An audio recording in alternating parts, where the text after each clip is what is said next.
guys! Magandang araw sa inyo. I-update ko na naman ang sarili ko dito sa aking bagong setup na aquarium. Ayun ang daming diatoms. Pero ngayon, nag-hire ako ng mga trabahador. Ayun mga diatoms.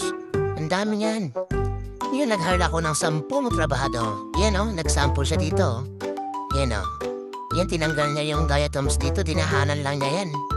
Yan. 10 yan sila eh. Maliliit lang. Yan, maliliit lang sila. Yan din dinahanan niya.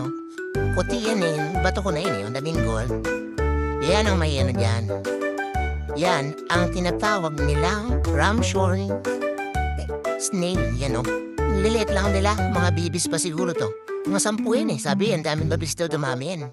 Yan pa yung iba tinitira yung mga natunaw na na plants na dwarf sagittaria. Ito pa yung isa nasa salamin. Yung iba nasa likod. Nakakatuwa lang kasi yung nakita ko yung progress nila. Dun sa leaves ng Amazon sword. Ayun may mga ganda na. Siyempre sabi ng iba, dumadami daw ng yan eh.